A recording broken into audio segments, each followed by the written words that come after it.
Hi everyone, my name is Chelsea. Welcome to Little Mountain Ranch. I'm happy to have you with me in the kitchen today where we are going to do some recipe testing.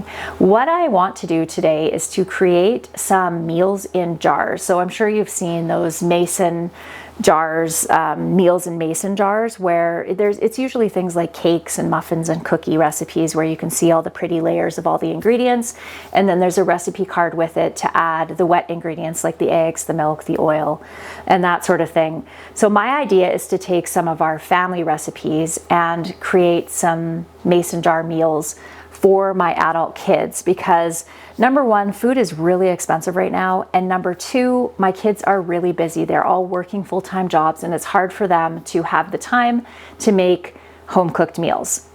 But I know that they really appreciate them when they're able to do that. So that's my plan. I'm going to take some of the recipes out of my cookbook, and I'm excited to say, if you missed it in my last video, that my cookbook is now available, and I'm so happy with it. It just absolutely thrills me. It's available for pre-orders right now. We're going to be closing pre-orders on November 5th.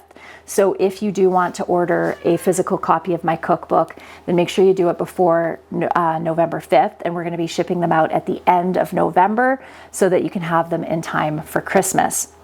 I also do have a digital copy available that's available right now if you want to get your hands on that. And if you are an international subscriber of mine, and I appreciate you so much, the digital copy is the way that you can get your hands on the cookbook, and then you can have it printed at your local print shop.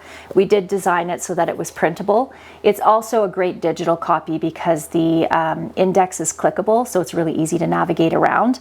We have been looking at international shipping options so that you can get an actual hard copy of the cookbook from me. But shipping is so incredibly expensive, and we haven't had great luck in finding a reasonable price.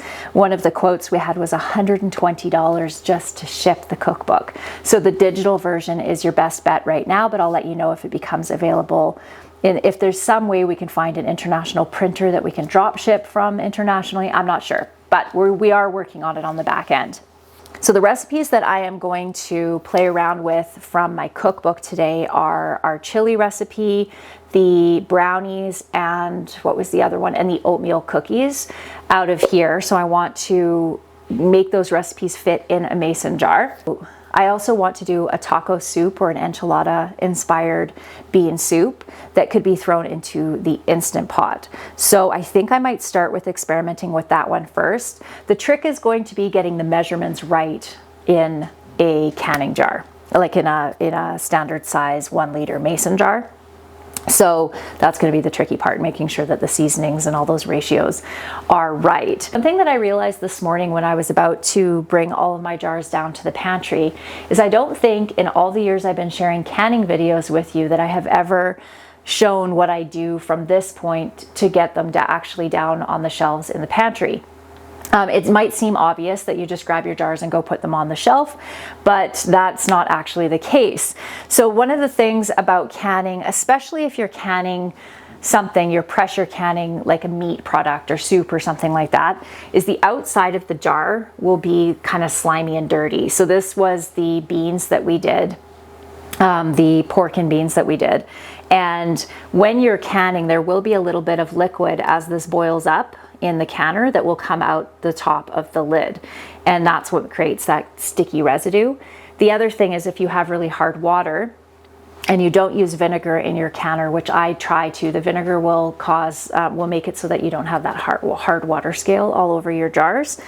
If you miss doing that, then washing them off just so that you don't have that white film all over everything is a good idea too. One of the other things that I always do before I bring my canning down to my pantry is remove the rings off the lid.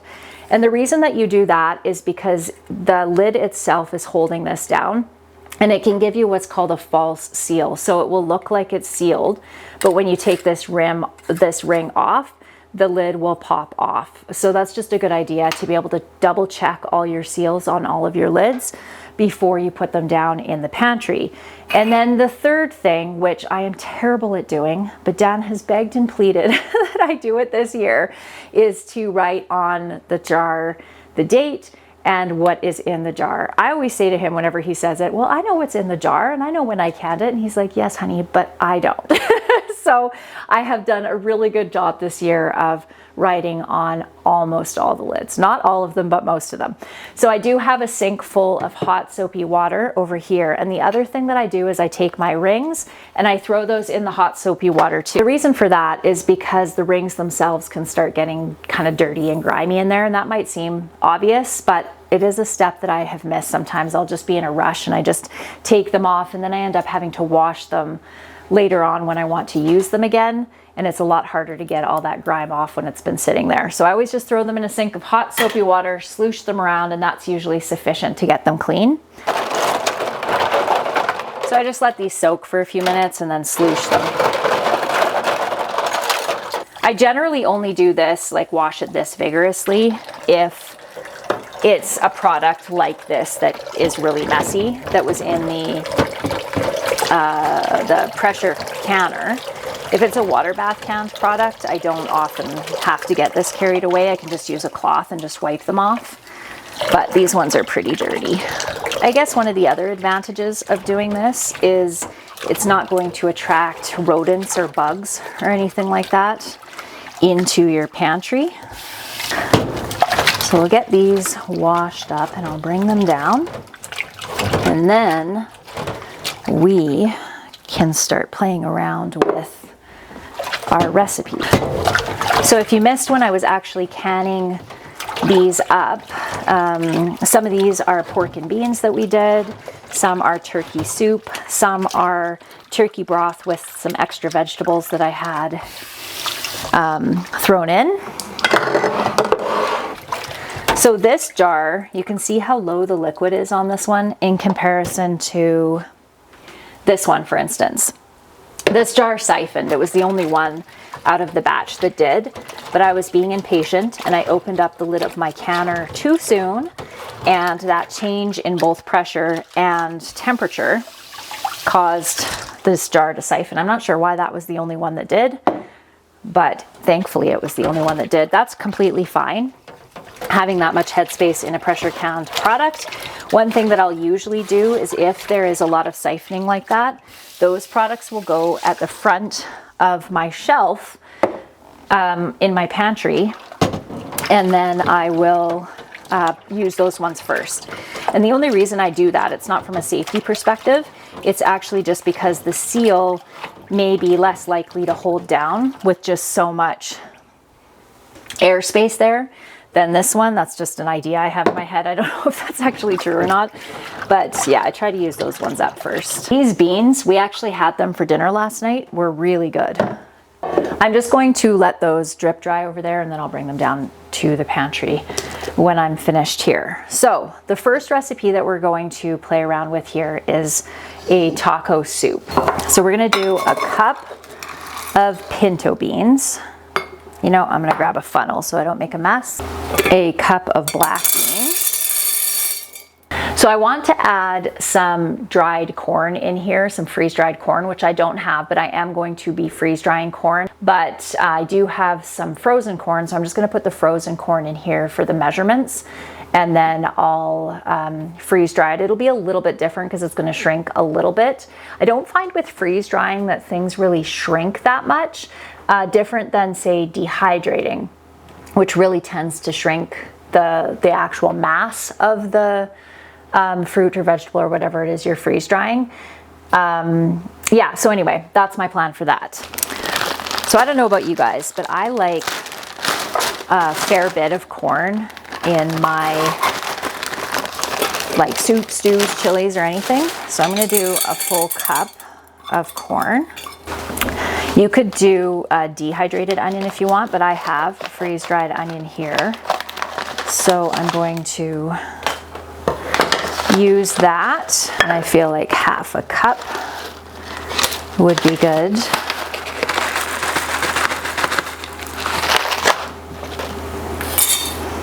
And that just about fills up the jar. So for the seasonings, the way I'm going to do it is just take these little Ziploc bags and put the seasoning in the Ziploc bag and then fold it and put it in the top of the jar. so that it's not all mixed in. I suppose it wouldn't matter really if it was all mixed in, but I think it'll just look nicer with the little packet in there. And into this, I'm going to add some of the Mexican seasoning that we made the other day. So this was a recipe that came from one of my members in my membership community. Her name's Deanne. And I can't remember what this had in it, but kind of your standard Mexican spices like cumin, paprika, chili powder, onion powder, garlic powder, and oregano. I'm pretty sure that's what was in this. So I'm gonna do 2 tablespoons of seasoning in that. So because I'm actually going to make this in the Instant Pot right now, I just threw it right in there. But like I said, I'll use the bag when I'm actually gonna make these up for my kids. So I'll also add a half a teaspoon of salt and a little bit of pepper to this as well.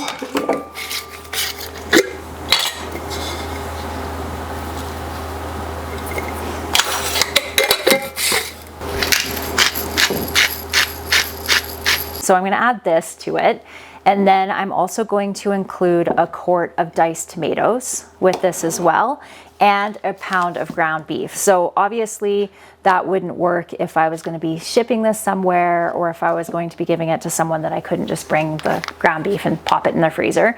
But in this case, since this is for my kids, that's what I'm going to do. But if you were to do something like this, you could just have the recipe attached to this and have them just add the extra pound of ground beef. So I'm going to throw all of this right into the Instapot, all this that we have right here. Okay, so we're also going to add the quart of tomato to this. Okay, so I'm going to add some turkey broth to this as well. 1 liter of water, and our frozen ground beef right in there. And put this over on the Instant Pot.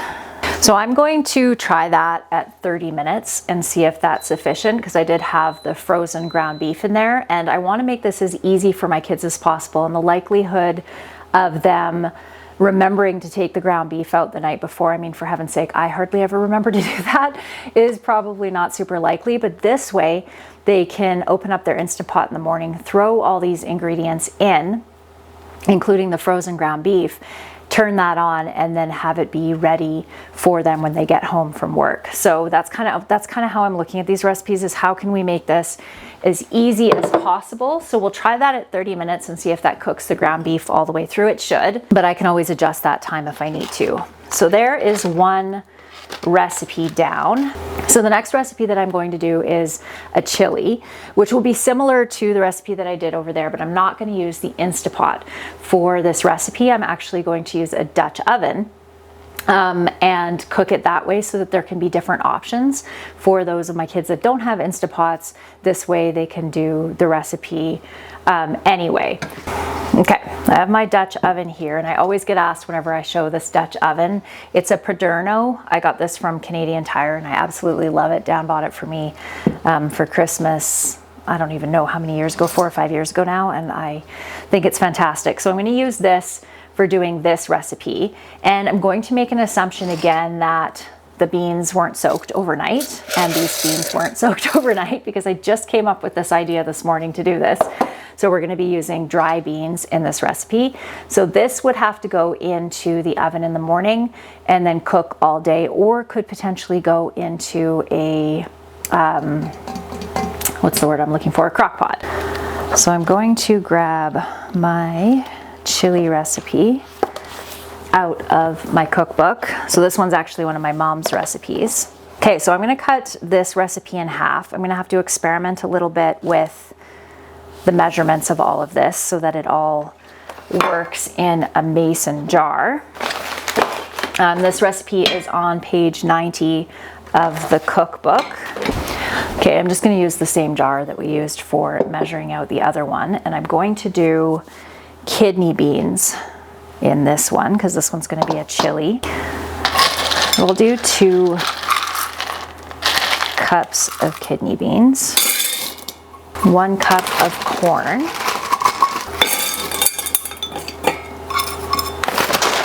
so I have some freeze-dried green peppers here. Okay, we'll do, ooh, those smell so fresh. It's the one thing about freeze-dried food that just does not compare to any other kind of way of preserving it. They just smell so fresh, like they just came out of the garden.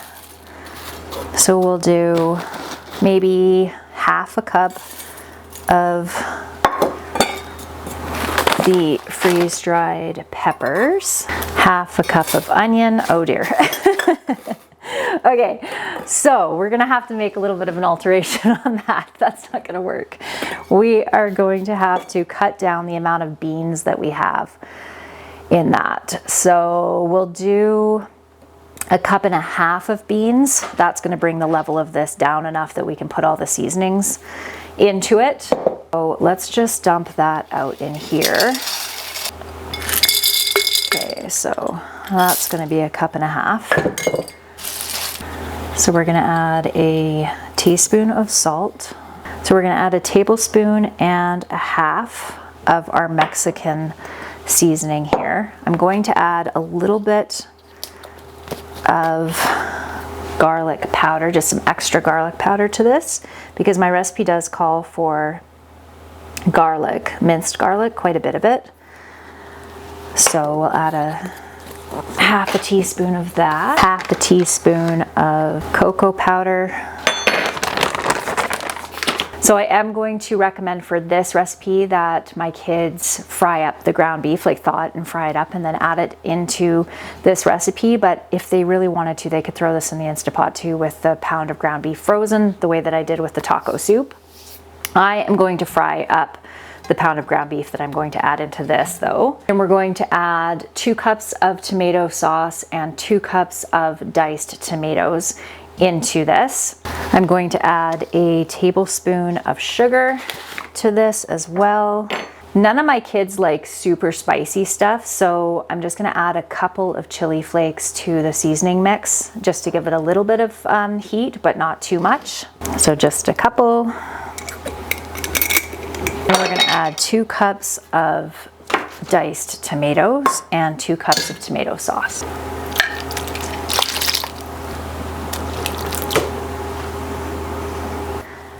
I think I can actually add the whole quart of the tomato sauce to that. Yeah, that's better.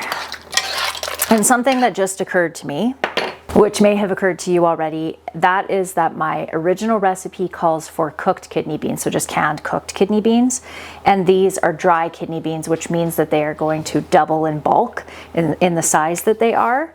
So I could even probably just put 1 cup of kidney beans, but we'll play around with this. We'll cook it up and just see what the kind of ratios are in the final recipe. So I'm also going to add into this a quart of water. Could also add a quart of broth to this as well, but we'll add water for now. So I'm gonna put this in the oven at 350 degrees and just let it cook. And in the meantime, I'll fry up my ground beef, and when my ground beef is ready to go, I'll just add that into this pot. Do you know what's exciting about this for me, for my kids, is the fact that this took absolutely no time to put both of these recipes together, and it's going to be even faster for them because they're not going to be experimenting with the spices and the seasonings and stuff. It'll all just be pre-measured out for them. So that's awesome. So now we're going to do the brownies, the oatmeal cookies, and what was the other thing I said I wanted to do? The zucchini muffins. Okay, so we're gonna add 1.5 cups of sugar. So I'm just gonna do my base recipe for this and see if it fits in this jar. And then 3/4 cup of flour, 2/3 a cup of cocoa powder, oh dear, this is not gonna quite fit. Well, maybe it will. Half a teaspoon of salt and half a cup of chocolate chips. So I think we're actually going to just fit in this jar.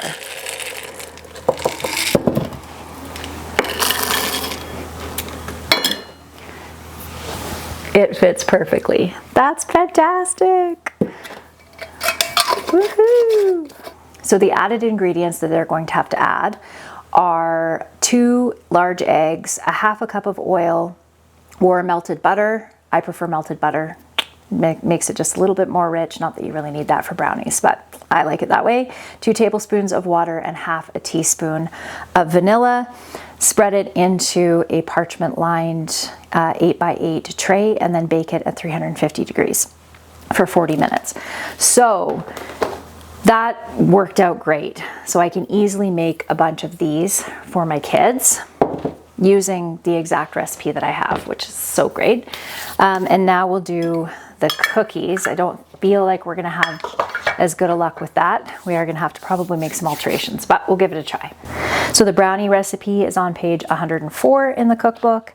Okay, we're going to do the oatmeal cookies next. So that's on page 109 in the cookbook. And I'm going to cut this recipe in half because it's a pretty good size recipe for the number of cookies it makes.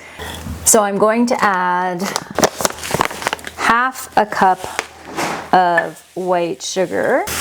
And then instead of adding regular brown sugar, I'm going to add this kind of, I don't know why my brain's drawing a blank right now, but this kind of brown sugar, because I feel like if I use the soft brown sugar, that it's going to kind of turn into a hard packed line in, or a layer. Oh my gosh, I think I might need another cup of tea. Layer, a crust, like a crusty, crunchy layer in there. So we're going to add a half a cup of brown sugar as well. 3/4 of a cup of oatmeal. 1 cup of flour.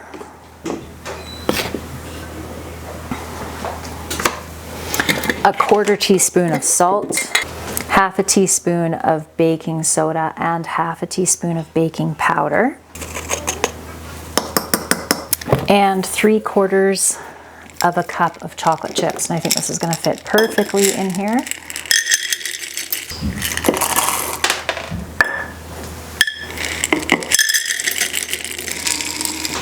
And I'm going to top this off with some crushed walnuts, because walnuts are one of the additions. You can add all different kinds of things to this recipe, but we're going to add some walnuts. I'm going to actually make these because with this recipe, normally you cream the butter and the sugar together. And I'm obviously not going to do that in this case, since all of the sugar and the dry ingredients and everything are already mixed into this, but I think it's going to work anyway. So we're just going to do this where we add all of our wet ingredients. So 1 egg, and then half a cup of creamed butter. Because I'm not going to be able to whip this up with the sugar and make it light and airy, I'm actually going to melt this a little bit, just soften it so it's super soft. Okay, well, my butter is softening over there. We're going to put together our zucchini muffin mix. So let's give this a try. I have to admit, I am having some fun with this because I don't know about you, I can find kitchen tasks a little mundane, especially when you're just cooking from scratch for every meal. It can be a little tedious. So to just add something in that's kind of fun, makes your brain have to work a little bit, is a good thing. So this is just a basic muffin recipe, nothing fancy. So we're going to do 1.5 cups of all-purpose flour.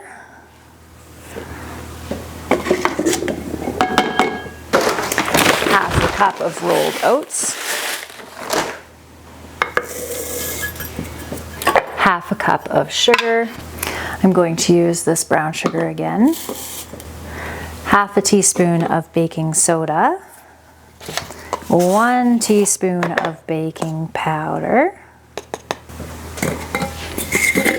Half a teaspoon of salt, a teaspoon of cinnamon. Whoa! There we go. And let's say 1/8 to 1/4 teaspoon of nutmeg. Okay, so instead of adding this right into here, although for the sake of this, just testing this recipe, I will do that. I'll put it into a Ziploc bag and then into here. So the little bit of extra space that I have in the jar, I think will be good for that.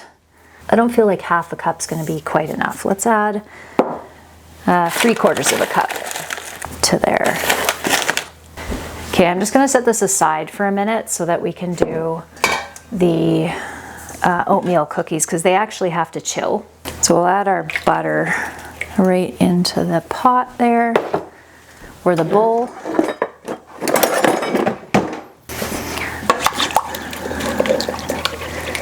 And then we'll add all of our dry ingredients in here. I don't know if this is gonna work. Let's try it. So we want to make sure we mix this really well so that our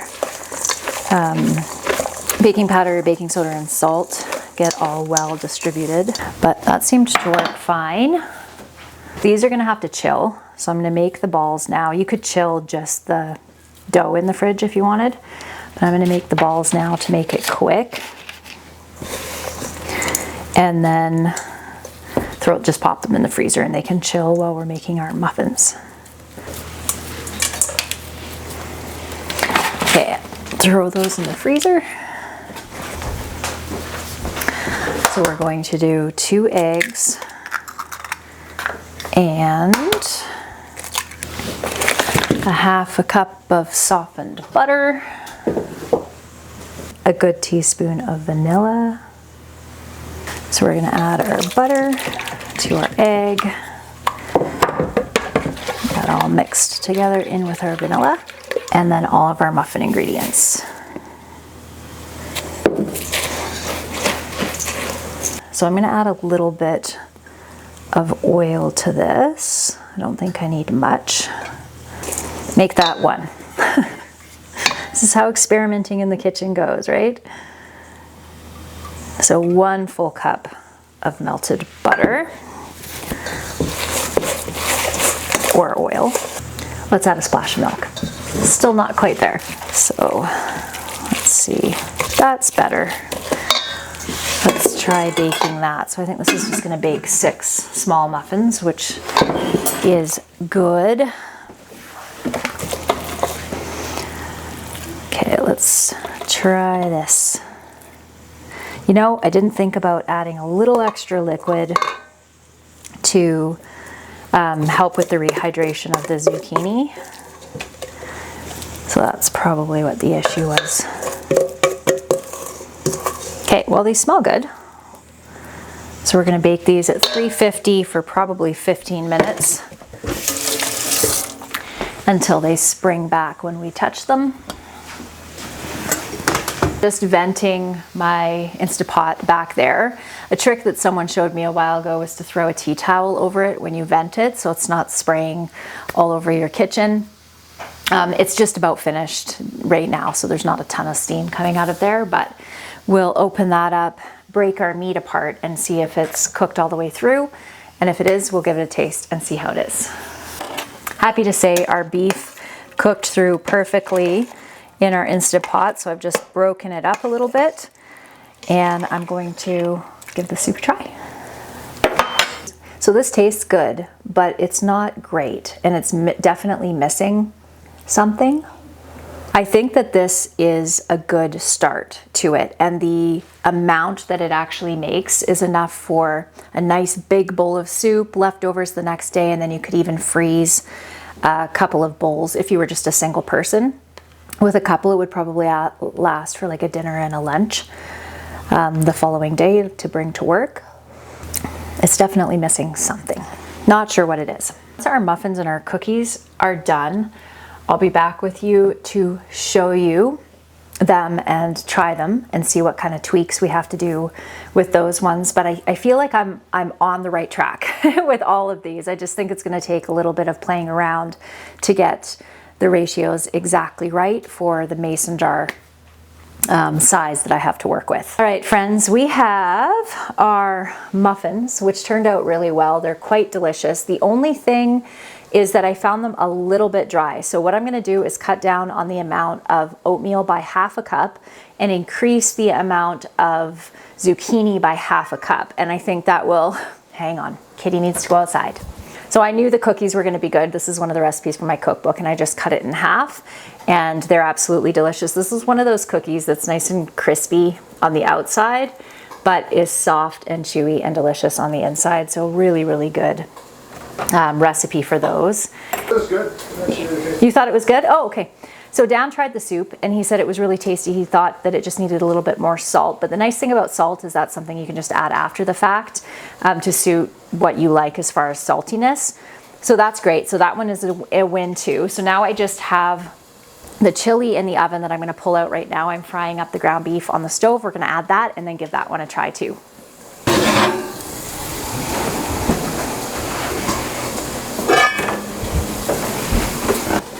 This smells really good.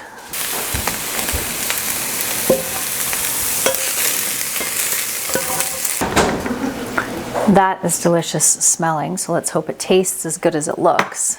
All right, let's give this a try.